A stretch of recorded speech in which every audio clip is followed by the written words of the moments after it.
kita sambung ciri penyesuaian tumbuhan halofit.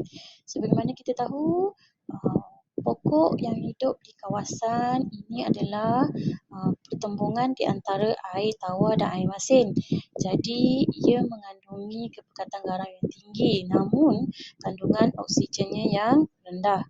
Okey, contohnya pokok bakau ya.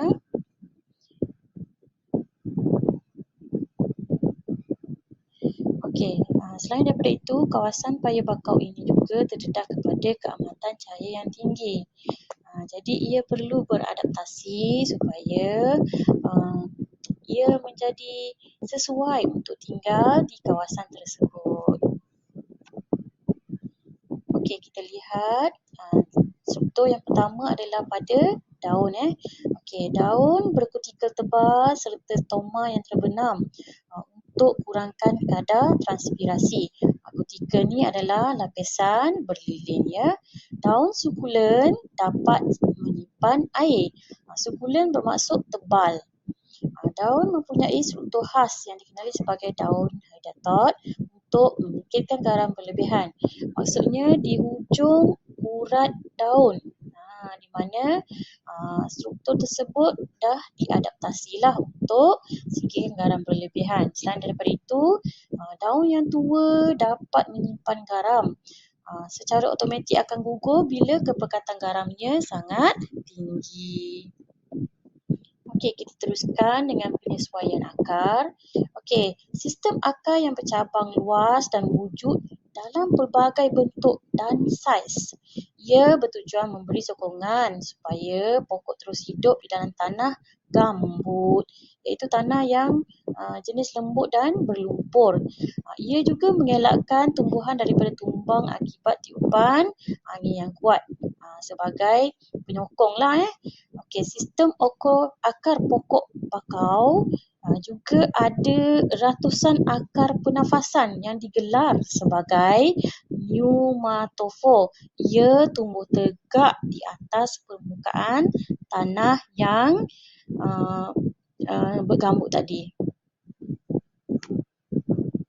Okey, kita sambung. Okey, selain daripada itu, pada akar juga terdapat banyak liang yang kita panggil sebagai lenticel. Tujuannya membenarkan pertukaran gas dengan atmosfera berlaku. Okey, selain daripada itu, subsel akar pokok bakau ada kandungan garam yang lebih tinggi berbanding air laut. Oleh itu, subsel akar tak akan kehilangan air secara osmosis. Jika sebaliknya berlaku, air daripada pokok akan keluar mengikut aliran air masinlah. Okey, kita sambung untuk kategori tumbuhan hidrofit. Baik, untuk hidrofit sama ada yang tenggelam atau yang timbul, kedua-dua jenis tumbuhan ini akan beradaptasi mengikut kesesuaiannya. Okey, contoh Okey, tumbuhan ini mempunyai akar serabut yang halus.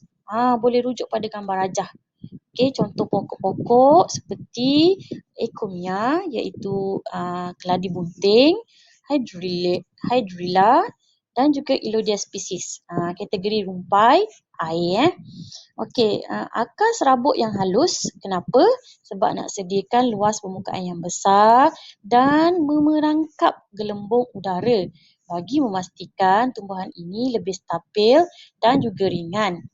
Okey, akar tumbuhan ini juga membolehkan ia terapung dan tumbuh secara tegak di dalam air. Selain daripada itu, daya apungan tu pun terhasil oleh air di sekelilingnya. Okey, kita sambung yang seterusnya, ciri penyesuaian tumbuhan hidrofit. Kita ambil satu contoh tumbuhan yang terapung, iaitu pokok teratai. Kalau anda boleh kaji pokok teratai, akarnya tumbuh di dalam air, tapi pokok tu terapung di permukaan air.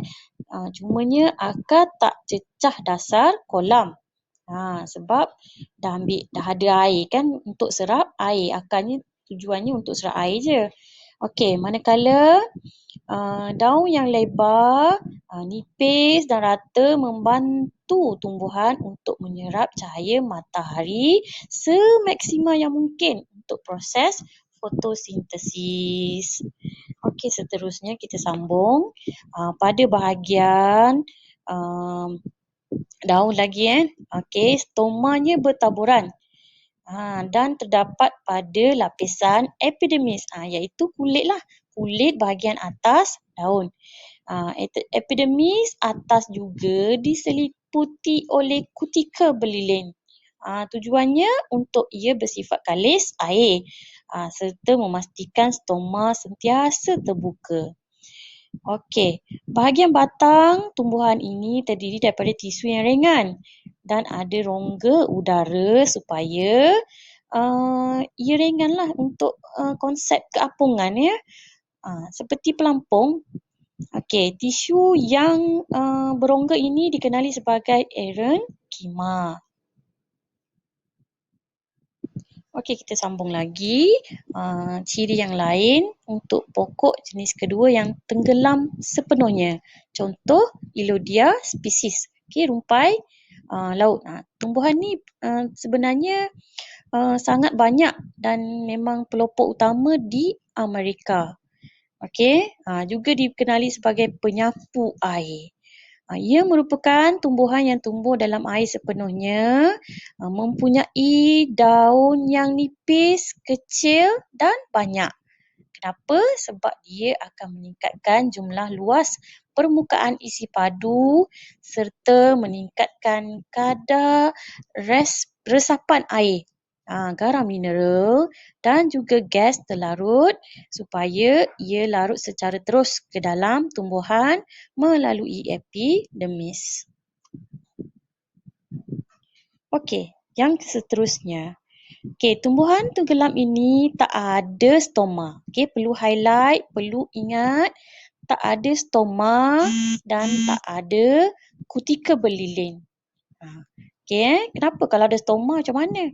Tak perlulah ada stoma sebab ia tenggelam sepenuhnya. Stoma ni untuk bukaan supaya berlaku pertukaran gas ataupun proses transpirasi berlaku. Air hilang dari pokok. Jadi dia dah memang ada dalam air. Jadi tak perlulah stoma ya. Kena ingat. Okey, dan batangnya yang kecil membantu tumbuhan ini untuk tegak terapung di dalam air serta dapat mengurangkan rintangan aliran air. Okey, saya sambung lagi. Yang terakhir kategori tumbuhan xerophyte. Okey, berbeza dengan hydrophyte, penuh air. Xerophyte ni tak cukup air yang hidup di kawasan gurun. Kawasan yang terima taburan hujan yang paling sedikit. Sangat sedikit. Okey, walau bagaimanapun tumbuhan xerophyte mampu atasi masalah ini. Maknanya Allah ciptakan dia dan beri kelebihan yang lain. Jadi dia perlu beradaptasi, perlu ada kesesuaian untuk teruskan kemandirian spesies dia lah.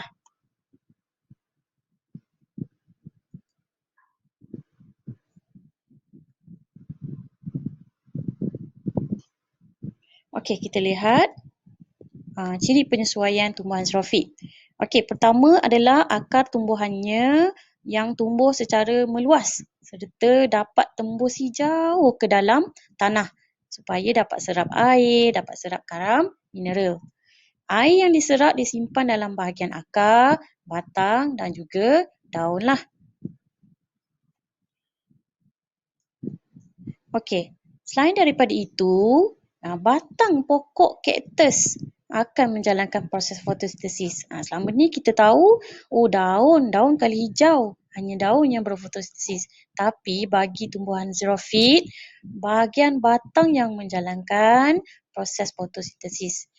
Kaktus juga ada penyesuaian lain seperti daun yang kecil dan kutikel tebal berlilin di bahagian batang serta daun. Ada juga yang buat penyesuaian iaitu daun tu terubah suai kepada duri. Okey. Baik, yang terakhir ciri yang kita dapat lihat sebelum ni adalah duri. Kenapa dia duri? Supaya dapat mengurangkan jumlah luas permukaan yang terdedah kepada matahari. Sebab nak elak air hilang daripada pokok secara transpirasi, tersejat sebab kat tempat yang panas kan. Jadi kita nak kurangkan air hilang, jadi ia beradaptasilah jadi duri. Selain daripada tu, duri juga dapat membantu kaktus untuk mendapatkan bekalan air dengan mengumpulkan embun. Jadi embun ni jatuh menitis atas tanah lalu diserap oleh akar. Akar ambil balik. Okay. Selain daripada itu, ia juga menghalang tumbuhan ini daripada dimakan oleh haiwan yang lain sebagai pelindung lah. Jadi stoma pada pokok kaktus pula terbenam supaya ia dapat kurangkan sejatan air daripada daun. Okey, sekian untuk bab 7.